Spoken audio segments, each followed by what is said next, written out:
Hello friends, என்னோட பேர் Hemamalini. Welcome to Malini's dhaba. இன்றைக்கி நம்ம சேனலில் வெண்டைக்காய் வறுவல் எப்படி செய்யறதுனா பார்க்க போகிறோம். பொதுவாகவே வெண்டைக்காய்னாவே யாருக்குமே பிடிக்காது, ஏன்னா அது வலுவலுன்னு இருக்கும், சாப்பிட்றதுக்கு டேஸ்ட்டாக இருக்காது. ஆனால் இன்றைக்கி ரொம்ப சிம்பிள் அண்ட் ஈஸியாக கொஞ்சம் கூட வலுவலுப்பே இல்லாமல் நல்ல டேஸ்ட்டான வெண்டைக்காய் வறுவல் எப்படி செய்யறதுனா இந்த வீடியோவில் பார்க்க போகிறோம்.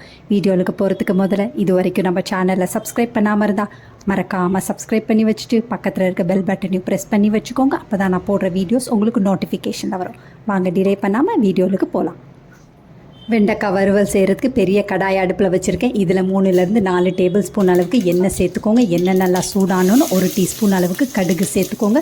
கடுகும் நல்லா பொரிஞ்சோன்னு ஒரு பெரிய வெங்காயத்தை நல்லா பொடியாக நறுக்கி வச்சுருக்கேன், அதை இப்போ சேர்த்துக்கலாம். அதோட கொஞ்சமாக கருவேப்பிலை, அதையும் நல்லா கிள்ளி போட்டு நல்லா வதக்கி விட்டுக்கோங்க. வெங்காயத்தை சேர்த்த பிறகு அதிக நேரம் வெங்காயம் வதங்கணுன்ற அவசியம் இல்லை, 2 நிமிஷம் நல்லா வதங்கினா சரியாக இருக்கும். மீடியம் ஃப்ளேமில் 2 நிமிஷம் வெங்காயம் வதங்கின பிறகு 1/2 கிலோ அளவுக்கு வெண்டைக்காவை வாங்கி நல்லா கழுவிட்டு காம்பு பகுதியை நீக்கிட்டு இந்த மாதிரி ஷேப்பில் நல்லா வெட்டி வச்சுருக்கேன். உங்களுக்கு தேவையான ஷேப்பில் வெட்டிக்கோங்க, ஆனால் மெலிசாக இருக்கணும், அப்போ தான் சீக்கிரம் வெண்டைக்காய் வேகும். வெண்டைக்காவையும் சேர்த்த பிறகு நல்லா வதக்கி விட்டுக்கோங்க. ஃப்ளேமை மீடியம்லேயே வச்சு நல்லா வதக்கி விட்டுக்கோங்க. கைவிடாமல் 2-3 நிமிஷம் நல்லா வதக்கி விட்டுக்கோங்க. நம்ம ஊற்றின எண்ணெயிலே வெண்டைக்காய் நல்லா வதங்கி வரும், அந்த அளவுக்கு நல்லா வதக்கி விட்டுக்கோங்க. 2 நிமிஷம் நல்லா கைவிடாமல் வதங்கின பிறகு இது அப்படியே 2 நிமிஷம் லோ ஃப்ளேமில் நல்லா வேகட்டும். 2-3 நிமிஷத்துக்கு பிறகு பார்த்திங்கன்னா வெண்டைக்காய் இந்த அளவுக்கு நல்லா வதங்கி வந்திருக்கு. இப்போ மறுபடியும் நல்லா வதக்கி விட்டுக்கோங்க. வதக்கி விட்டுட்டு இப்போ மசாலா பொருட்கள் சேர்த்துக்கலாம். 1 டீஸ்பூன் அளவுக்கு காஷ்மீரி மிளகாய் தூள் சேர்த்துக்கோங்க, கலருக்காக சேர்க்குறது. அதே நேரத்தில் காரம் சரியாக இருக்கும். இதில் 3/4 டீஸ்பூன் அளவுக்கு உப்பு சேர்த்துக்கோங்க, 1/4 டீஸ்பூன் மஞ்சத்தூள் சேர்த்துக்கோங்க. எல்லாத்தையும் சேர்த்து மறுபடியும் நல்லா வதக்கி விட்டுக்கோங்க. எல்லா பக்கமும் மசாலா படுற மாதிரி நல்லா வதக்கி விட்டுக்கோங்க.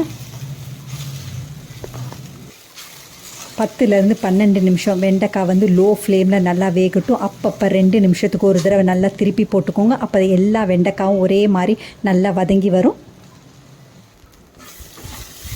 இப்போ பாருங்கள், 12 நிமிஷத்துக்கு மேலே ஆயிடுச்சு. வெண்டைக்காய் எல்லா பக்கமும் நல்லா சுருளை வதங்கி வந்திருக்கு. கொஞ்சம் கூட பிசுபிசுப்பு தன்மையே இல்லை. வெண்டைக்காவே வேணான்னு ஒதுக்குறவங்க குழந்தைங்க கூட இந்த மாதிரி நீங்கள் செஞ்சு கொடுத்தீங்கன்னா விரும்பி சாப்பிடுவாங்க. இது ஒரு அருமையான லஞ்ச் பாக்ஸ் ரெசிபி. இது தயிர் சாதம், ரசம் சாதத்தோடு ரொம்ப பிரமாதமாக இருக்கும். ட்ரை பண்ணி பாருங்கள். இதே மாதிரி அளவுகளோடு நீங்களும் இந்த வெண்டைக்காய் வறுவலை செஞ்சு பார்த்துட்டு எப்படி இருக்குன்னு கமெண்ட் பண்ணுங்கள். பிடிச்சிருந்தா இந்த ரெசிபியை உங்கள் ஃபேமிலி ஃப்ரெண்ட்ஸோடு ஷேர் பண்ணுங்கள், லைக் பண்ணுங்கள், சேவ் பண்ணி வச்சுக்கோங்க.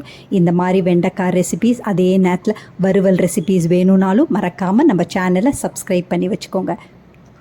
தேங்க்ஸ் ஃபார் வாட்சிங் ஃப்ரெண்ட்ஸ்.